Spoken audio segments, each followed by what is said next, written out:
Hello my dear students, welcome to all of you in your online classes. Student, जैसा मैंने आपको promise किया था कि आज हम लोग सिलेबस डिस्कशन करेंगे। नया जो सिलेबस आपको इस साल फॉलो करना है, यानी 2021 और 22 के एकेडमिक सेशन में जो आपको सिलेबस फॉलो करना है, वो कैसे हम लोग डाउनलोड करेंगे, कैसे उनको समझेंगे, क्या उसका स्ट्रक्चर है, ये सब चीजें मैं आज आपको समझाऊंगा। तो ये वीडियो बहुत इंपॉर्टेंट है क्योंकि हमें आज पता लगेगा कि हमें क्या पढ़ना है, क्या नहीं पढ़ना है और कैसे पढ़ना है और किस तरीके से एग्जाम्स होंगे। क्योंकि पहले के एग्जाम अलग पैटर्न पे होते थे, इस बार कुछ अलग आइडिया और कुछ अलग पैटर्न्स फॉलो करना है। तो इसलिए आप ये वीडियो पूरा देखें और चीजों को अच्छे से नोट कर लें, ठीक है। तो सबसे पहले हम लोग वीडियो डाउनलोड आपके नोट्स किस तरीके से डाउनलोड करेंगे। देखिए, 2-3 तरीके के आपको सिलेबस मिल जाएंगे। तो आप चाहे टर्म वाइज सिलेबस डाउनलोड कर लीजिए, चाहे आप revised syllabus of CBSE class 11-12, जैसे जो भी क्लास आपका हो। हालांकि जैसे 9-10 का एक ग्रुप में देता है, 11-12 का एक ग्रुप में देता है। दूसरा, आप डिलेटेड पोर्शन भी डाउनलोड कर सकते हैं। तो आप दो या मतलब कम से कम ये जरूर डाउनलोड कर लीजिए, टर्म वाइज सिलेबस और रिवाइज्ड सिलेबस फॉर 2021 एंड 22। ठीक है, याद रखिएगा, ईयर जरूर डालिएगा क्योंकि कभी कभी गलत फॉन्ट्स वहां पे पड़े होते हैं जिसकी वजह से आप परेशान हो सकते हैं। तो पहले वीडियो कैसे डाउनलोड करेंगे उसको हम लोग देख लेते हैं, फिर हम आगे बात करते हैं इस पर।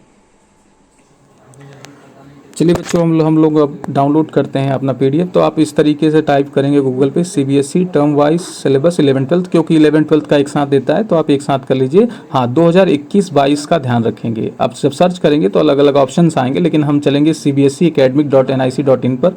जैसा कि आपको दिख रहा है, ये सीबीएसई की ऑफिशियल वेबसाइट है। यहाँ से हम लोग डाउनलोड करेंगे अपना जो भी हमारा क्लास होगा। तो हम लोग क्लास 11-12 के लिए डाउनलोड कर रहे हैं, तो 2021-22 का ध्यान देते हुए जरूर कि 2021 और 22 का डाउनलोड कर रहे हैं या किसी और ईयर का। ठीक है, ठीक है। तो आप term wise senior secondary class 11-12 का डाउनलोड कर लीजिए। डाउनलोड करने के लिए आप इस पर क्लिक करें, आपके पास ऑप्शन आ जाएगा। तो इसमें आप रिवाइज्ड एकेडमिक इलेक्टिव, यानी आपके जो सिलेक्टेड पेपर्स हैं आपको वही डाउनलोड करना है। आप और भी पेपर्स डाउनलोड कर सकते हैं। तो यहाँ से करेंगे तो सारी चीज़ें आएंगी। हमें चूँकि फिजिक्स की तरफ चलना है तो फिजिक्स इधर कॉर्नर पे देखिए है, इसको ओपन करते हैं, टर्म वाइज फिजिक्स। अब आपके पास पीडीएफ डाउनलोड हो रहा है, डाउनलोड कर लेते हैं। डाउनलोड करने के बाद आप देखिए ये क्लास 11th का है। फिर इसके बाद नीचे आपका क्लास 12th का किस तरीके से प्रैक्टिकल एग्ज़ाम होगा, किस तरीके से सिलेबस फर्स्ट टर्म में आएगा, किस तरीके से सिलेबस सेकंड टर्म्स में आएगा।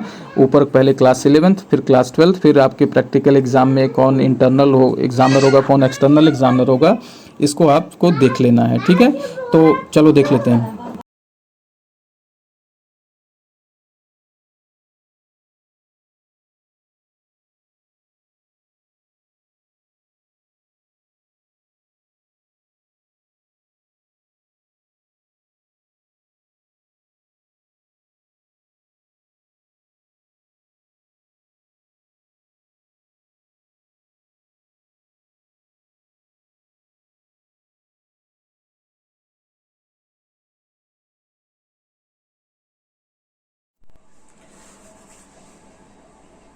तो आई थिंक आपने डाउनलोड करना वीडियो पीडीएफ समझ लिया है, किस तरीके से हम लोग पीडीएफ डाउनलोड करेंगे सिलेबस का। आइए चलते हैं, अब हम लोग डिस्कशन करेंगे अपने सिलेबस का किस तरीके से। तो चलिए पहले हम लोग देखते हैं तो किस तरीके से हमारा एग्जाम होगा। तो एग्जाम देखिए, आप आपका जो फिजिक्स का पेपर होता है वो टोटल मार्क्स कितने होते हैं इसके, 100 होते हैं। ठीक है, टोटल मार्क्स 100 होते हैं। 2 पार्ट में इसे डिवाइड करना है हमें। एक फर्स्ट टर्म के एग्जाम होगा और एक सेकंड टर्म एग्जाम होगा। ठीक है, क्लियरली समझते चलिए। जिसमें 35 नंबर थियरी होगा यानी रिटन एग्जाम और 50 नंबर प्रैक्टिकल। इसमें भी ये थियरी होगा और 15 नंबर्स प्रैक्टिकल। नोट कर लीजिए इसे। ठीक है, तो क्लास 12 के पॉइंट ऑफ व्यू से ये पूरा इंटरनल बेस्ड है। दैट मीन्स ये आपके स्कूल की तरफ से जो भी एग्जामिनर अपॉइंट होंगे वो पेपर्स बनाएंगे according to the norms of CBSE. और ये आपके प्रैक्टिकल जो होंगे ये भी इंटरनल एग्जामिनर, आपके जो टीचर होंगे वो इसको असिस्ट करेंगे, आपको बताएंगे कैसे करना है, कब करना है। हाँ, कुछ एक्टिविटीज भी हैं, मैं उसको अभी थोड़ी देर बाद बताता हूँ। फिर यहाँ पर आता है आपका सेकेंड टर्म आपका थियरी होगा, ये एग्जाम लिया जाएगा आपका। हाँ, अब इसके भी बारे में अभी आपको मैं श्योर नहीं बोल रहा हूँ कि ये कौन एग्जाम लेगा, सीबीएसई लेगा कि आपका स्कूल लेगा, लेकिन ये आपका सीबीएसई पैटर्न पे होगा, मतलब बोर्ड एग्जाम के तौर पे होगा। 15 नंबर प्रैक्टिकल्स, इसमें आपके इंटरनल और एक्सटर्नल दोनों एग्जामिनर होंगे, आपका वाइवा होगा, प्रैक्टिकल्स होंगे, ये सब आपको करना है। ठीक है, तो ये अभी आपको मैं बताऊंगा किस तरीके से करना है, तो ये आप नोट कर लीजिए। तो आई होप बेटे आपने पीडीएफ डाउनलोड करने का तरीका समझा, इसमें कोई समस्या नहीं। अगर समस्या है तो नीचे दिए गए लिंक्स पर आप क्लिक करेंगे, जाके वहां पे सीधे आप पहुंचेंगे और आप डाउनलोड कर पाएंगे, कोई समस्या नहीं आएगी। तो बेटर है कि आप ऐसा ही करें और डाउनलोड करके आप इसका पीडीएफ बना के अपने पास रख लें और समय समय पर उसको पढ़ते रहें कि हम क्या पढ़ रहे हैं, क्या आने वाला है। तो आप एक चाहे रिवाइज्ड सिलेबस या टर्म वाइज सिलेबस 2021-22 डाउनलोड करना है आपको, ये नहीं 20-21 नहीं डाउनलोड करना है, उस पर लिखा रहेगा 21-22 आपको डाउनलोड करना है। डाउनलोड करके रख लेंगे। तो जैसा कि मार्क्स स्ट्रक्चर आपको मैंने बताया कि 100 नंबर का प्रैक्टिकल होगा, जिसमें आपका 70 नंबर का थियरी होगा, 30 नंबर के प्रैक्टिकल होंगे। इनको दो पार्ट में बांटा गया है, first term second term. First term में आपका 35 नंबर का थियरी और 15 नंबर्स के प्रैक्टिकल। सेकेंड टर्म में भी 15 नंबर का 35 नंबर का थियरी और 15 नंबर के प्रैक्टिकल्स होंगे। फर्स्ट टर्म का जो पेपर होगा वो किस तरीके से होगा ये आपको बताऊंगा समय आने पर, लेकिन जो प्रैक्टिकल होगा वो पूरी तरीके से इंटरनल एग्जामिनर बेस्ड होगा, यानी हमारे बेस ऊपर है किस तरीके से देना है आपको, और जो इंस्ट्रक्शन दिए जाएंगे, जो आपको करना होगा, फॉलो करना होगा, वो बताएंगे। तो फिर आपको सेकंड टर्म जो होगा वो एक्सटर्नल वाइवा एग्जामिनर के साथ होगा, तो एक्सटर्नल के लिए आप सेकंड टर्म में तैयार रहिए।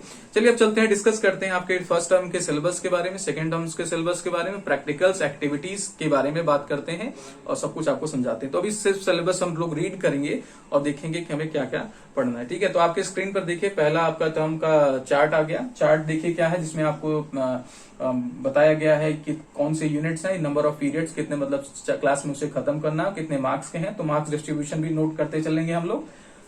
तो पहला चैप्टर आप देखिए इलेक्ट्रोस्टैटिक, यूनिट 1 आपका इलेक्ट्रोस्टैटिक्स है, जिसमें चैप्टर 1 है आपका electric field and charges, chapter 2 है इलेक्ट्रोस्टैटिक पोटेंशियल एंड कैपेसिटेंस, दूसरा है करंट इलेक्ट्रिसिटी, जिसमें चैप्टर 3 आपका करंट इलेक्ट्रिसिटी, यूनिट 3 है आपका magnetic effect of electric current, magnetic effect of current and magnetism, इसमें chapter 4 moving charges magnetism and magnetism in matter consider किया गया। आपका नेक्स्ट पोर्शन जो है यूनिट 4, उसमें electromagnetic induction and alternating current, इसमें चैप्टर 6 और चैप्टर 7 आपके कंसीडर किए गए हैं, इलेक्ट्रोमैग्नेटिक इंडक्शन और अल्टरनेटिंग करंट्स। तो ये दो चैप्टर इसमें कंसीडर किए, तो आपके ये फर्स्ट टर्म का चैप्टर्स हैं। आइए चलते हैं हम लोग इसके डिटेल डिस्कशन में, मतलब कंटेंट्स क्या है इसमें।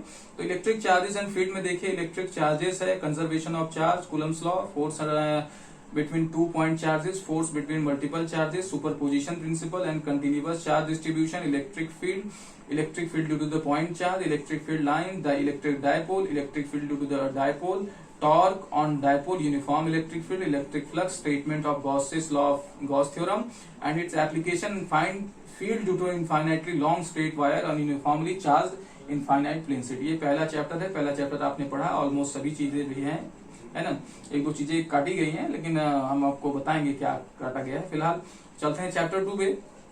चैप्टर 2 है हमारा electric potential difference, electric potential due to a point charge, a dipole and a system of charges, equipotential surface, electrical potential energy of a system of 2 point charges and electrical of electric dipole in an electrostatic field, conductors and insulator, free charge and bound charges inside a conductor, dielectrics and electric polarization, capacitor, capacitance, combination of capacitor in series and in parallel, capacitance of parallel plate capacitor with and without dielectrics medium between the plates, energy stored in the capacitor। तो ये सब हम लोग पढ़ चुके हैं। अब next आपका देखिए करंट इलेक्ट्रिसिटी का चैप्टर है। करंट इलेक्ट्रिसिटी में आप देखिए electric current, flow of electric charges in a metallic conductor, drift velocity, mobility and their relations with electric current, Ohm's law, electric resistance, VI characteristics, linear and non linear आपको समझना है, जब पहुंचेंगे तो हम डिटेल में बताएंगे। Electrical energy and power, electrical resistivity and conductivity, temperature dependence of resistance, internal resistance of a cell, potential difference of EMF of cell, combination of cell in series and parallel, Kirchhoff's law and simple application, Wheatstone bridge, meter bridge, qualitative ideas लेने, इनके derivations नहीं करने हैं। Potentiometer differential and its application to measure the potential difference and measure comparing EMF of two cells. Okay, measurement of internal resistance of a cell, qualitative ideas. ठीक है, अब चलिए chapter 4 का डिस्कशन करते हैं, मूविंग चार्ज एंड मैग्नेटिज्म। इसमें concept of magnetic field जानना है, Oersted experiment, Biot Savart law and its application of to the current carrying circular loop. थोड़ा बहुत आपने क्लास 9th 10th में भी इसका इंट्रोडक्शन पार्ट पढ़ा था।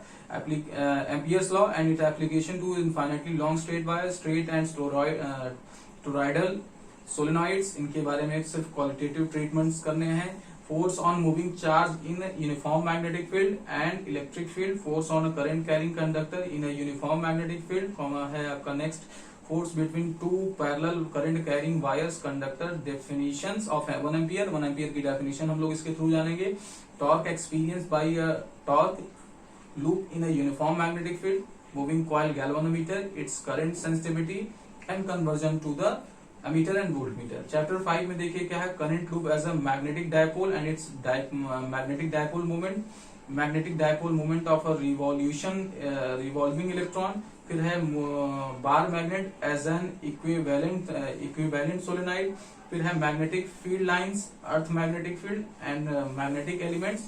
फिर आपका है चैप्टर यूनिट 5 है, यूनिट 4 है, जिसमें चैप्टर है इलेक्ट्रोमैग्नेटिक इंडक्शन, जिसके अंदर हमें जानना है electromagnetic induction, Faraday's law, induced and EMF and current, Lenz law, ED current, self and mutual induction। फिर है हमारा alternating current, peak and RMS value of alternating current voltages, reactance and impedance, LC oscillation, LCR, series circuit, resonance, power in circuits, AC generator and transformer, ये पढ़ना है। ठीक है, इसके बाद आपका फर्स्ट टर्म का प्रैक्टिकल है, जिसमें आपको मैंने बताया कि 4 एक्सपेरिमेंट आपको करने हैं, 4 एक्सपेरिमेंट आपको करने हैं और 3 एक्टिविटीज कम से कम दिया है। तो आपको ढेर सारा एक्सपेरिमेंट है, फर्स्ट टर्म में आपको 6 एक्सपेरिमेंट दिए गए हैं, है ना। तो लेकिन आपको 4 मिनिमम एक्सपेरिमेंट करने हैं और एक्टिविटीज में आपको 6 एक्टिविटीज में 3 एक्टिविटीज करनी है। तो 4 एक्सपेरिमेंट 3 एक्टिविटीज मस्ट रिक्वायर्ड, ये आपके लिए जरूरी है। ये एग्जाम इंटरनल एग्जामिनर के तौर पे लिया जाएगा, मतलब एग्जामिनर आपका एक स्कूल के ही होंगे। और इसमें देखिए 2 experiment to be perform by student, chart में देखिए वो 2 स्टूडेंट आप 2 प्रैक्टिकल 2 आपको प्रैक्टिकल करने होंगे एग्जाम में। 4 एक्सपेरिमेंट 3 एक्टिविटीज ये आपके फाइल में होंगे। 2 एक्सपेरिमेंट आपको एग्जाम में करना होगा, 4-4 मार्क्स के होंगे। प्रैक्टिकल रिकॉर्ड जो आप उसका फाइल जो आपने प्रीवियस मतलब एग्जाम के पहले आपने क्लास में प्रैक्टिकल्स किए हैं, उसके 2 मार्क्स मिलेंगे अगर आपने उसका रिकॉर्ड अच्छे से बनाया है, मतलब फाइल अच्छे से मेंटेन की है। नेक्स्ट है वाइवा, आपको देना पड़ेगा। वाइवा आप जो करेंगे उस पर आपसे क्वेश्चंस पूछे जाएंगे कि आपने क्या समझे, क्या इससे कंक्लूजन किया, उसके 5 मार्क्स होंगे। तो टोटल 15 मार्क्स के होंगे। पेपर आपका 1.5 आवर, देख सकते हैं चार्ट के ऊपर आपको लिखा है 1.5 घंटे का होगा। तो ठीक है, यानी आपको तो पहले प्रैक्टिकल 4 मिनिमम फाइल में लिखना होगा, 3 एक्टिविटीज मेंटेन करना होगा। फिर आपका एग्जाम हो लिया जाएगा, एग्जाम में आपको 2 एक्सपेरिमेंट करने होंगे, 2 एक्सपेरिमेंट और उसके अलग अलग 4-4 मार्क्स के 1-1 एक्सपेरिमेंट होंगे। प्रैक्टिकल रिकॉर्ड जो आप पहले फाइल बनाए हैं उसके 2 मार्क्स मिलेंगे आपको, और वाइवा के 5 मार्क्स। तो आपके ये मतलब नंबर का स्ट्रक्चर रहा। फिर आप देखिए 6 एक्सपेरिमेंट आपको करने हैं, यहाँ पर और करके और भी दिए गए हैं, तो नंबर ऑफ आपके हो जाएंगे 2, आप टोटल काउंट कर लीजिएगा, लेकिन तो 6 हैं और करके और भी हैं, तो इसको आपको परफॉर्म करना है। इतने में से आपको 4 एक्सपेरिमेंट मिनिमम करना है और ज्यादा से ज्यादा आप पूरा कर सकते हैं। और 3 एक्टिविटीज आपके स्क्रीन पर है, इसको स्क्रीनशॉट ले लीजिए, जब आएगा समय तो मैं आपको करके बताऊंगा, आप भी करेंगे और सीखेंगे। ठीक है, अभी आप इसको नोट कर लीजिए। ये आपका फर्स्ट टर्म करा बच्चे। आइए बात करते हैं सेकेंड टर्म के बारे में। आप उसको स्क्रीनशॉट ले लीजिएगा, अब इसको पीडीएफ के फॉर्म में अपने पास रख लीजिए, प्रिंट आउट के फॉर्म में रख लीजिए, जरूरत पड़े पर आपको काम देगी। आते हैं अपने सेकेंड टर्म पे। सेकेंड टर्म में आप देखिए आपको इलेक्ट्रोमैग्नेटिक वेव दिया गया है, फिर उसके ड्यूअल नेचर ऑफ लाइट है इसका portion, atom and nuclei and electronic devices, इनका डिटेल डिस्कशन आगे देखते हैं। ये भी सेम पैटर्न में 35 मार्क्स के होंगे सेकंड। ठीक है, तो इलेक्ट्रोमैग्नेटिक वेव्स आते हैं, हम लोग रीड करते हैं। देखिए इलेक्ट्रोमैग्नेटिक वेव है, फिर उनके characteristic, their transverse nature, electromagnetic spectrum, इसमें radio waves, microwaves, infrared, visible, ultraviolet, X rays, gamma rays, including elementary facts about it and their uses हम पढ़ेंगे। ठीक है, ऑप्टिक्स में रे ऑप्टिक्स एंड और ऑप्टिकल इंस्ट्रूमेंट है, देखिए पहला portion refraction of light, total internal reflection and its application, optical fibre, refraction at spherical surface, lenses, thin lenses formula, lens maker formula, magnification power of lenses, combination of thin lenses in contact, refraction of light through a prism, optical instrument, microscope पढ़ना है जिसमें astronomical telescope पढ़ना है and there magnifying powers पढ़ना है। ठीक है, chapter ten में देखिए वेव ऑप्टिक्स है, wave front and Huygens principle, reflection and refraction of plane wave front at a plane surface using wavefronts, proof of laws of reflection using Huygens principle, interference, Young's double slit experiment and expression of fringe width, coherent sources and sustained interference of light diffraction due to the single slit width of the central maximum। ये आपको पढ़ना है। Dual nature of radiation of matter and matter में क्या पढ़ना है, dual nature of radiation, photo electric effect, hertz and Lennard observation, Einstein photo electric equation of particles and nature of particles. फिर पढ़ना है experimental study of photo electric effect, matter waves and nature of particles, de Broglie relation, atoms and nuclei में हमें पढ़ना है alpha particle scattering experiment, Rutherford model of atoms, बोरहर्ट्ज model, energy levels, hydrogen spectrum. Chapter 13 nuclei में पढ़ना है composition and size of nuclear forces, mass energy relation, mass effect and nuclear fission and nuclear fusion. ठीक है, electronic devices में हमें पढ़ना है semiconductor, electronics, material device and simple circuit, जिसमें एनर्जी बैंड डायग्राम पढ़ना है, energy band in conductor, semiconductor and insulator, qualitative ideas रखना है, दैट मीन्स डेरिवेशंस रिक्वायर्ड नहीं है। Semiconductor diode, ivy characteristics in forward and reverse bias, diode and rectifiers, special purpose PN junction diode, LED, photo diodes और solar cell. ठीक है, तो ये आपका सिलेबस रहा सेकेंड टर्म के लिए बेटे। आपने पूरा सिलेबस जान लिया सेकेंड टर्म का। अब आपको देखिए प्रैक्टिकल्स जो असाइन किए गए उसके भी के बारे में जानते हैं। इसमें आपका जो पैटर्न है वो सेम रहेगा, बस एक चीज रहेगी कि वाइवा में यानी जो एग्जाम होगा, प्रैक्टिकल एग्जाम होगा बेटे, उसमें आपके एक्सटर्नल एग्जामिनर भी इंक्लूडेड होंगे। तो दैट इज वाई जो वाइवा आप इंटरनल में दे रहे, फर्स्ट में इंटरनल को दे रहे थे, अब आप एक्सटर्नल को देंगे और वो काफी कुछ डिसाइड करेगा कि आपका कितना अच्छा एग्जाम जाएगा। तो इसमें भी 2 एक्सपेरिमेंट आपको एग्जाम में करने होंगे, यानी एग्जाम के दौरान आपको 2 एक्सपेरिमेंट करने होंगे और 2 एक्सपेरिमेंट आपको दिए जाएंगे कैसे, 4-4 मार्क्स के। प्रैक्टिकल रिकॉर्ड के 2 मार्क्स होंगे, वाइवा और एक्टिविटी के 5 मार्क्स होंगे। अब आप देख सकते हैं आपके सामने प्रैक्टिकल्स की लिस्ट दिए गए, 6 एक्सपेरिमेंट आपको इसमें भी दिया गया, जिसमें से आपको 4 मिनिमम करना है, 6 कर सकते हैं। 3 एक्टिविटीज नीचे दिया गया है, एक्टिविटीज भी आपको देख लेना है। ठीक है, तो इस तरीके से बेटे आपको सारी चीजें नोट करके रखना है। जो एक्स्ट्रा चीजें हैं, गाइडलाइंस हैं, वो मैं आपको और भी बताऊंगा बहुत जल्द, उसको समझ के आगे चलना है। और कोई भी समस्या हो तो आप मुझसे डायरेक्ट बात कर सकते हैं कि सर ये कैसे होगा, कैसे नहीं होगा, आप प्लीज मुझे समझाएं। तो आपका कोई भी प्रॉब्लम नहीं आएगा। अब जो बच्चे आपके फ्रेंड्स हैं उनको भी बता दीजिए कि आप सिलेबस डिस्कशन अच्छे से देख लीजिए, क्योंकि एग्जाम स्ट्रक्चर अलग होने वाला है। और साथ ही साथ और भी जो स्कूल के दूसरे स्कूल के भी बच्चे हैं उनको भी बता दीजिए कि हमारे सर ने बहुत डिटेल में सिलेबस डिस्कस किया है। ठीक है बेटे, तो आई थिंक मैंने आपको समझाने की पूरी कोशिश की है।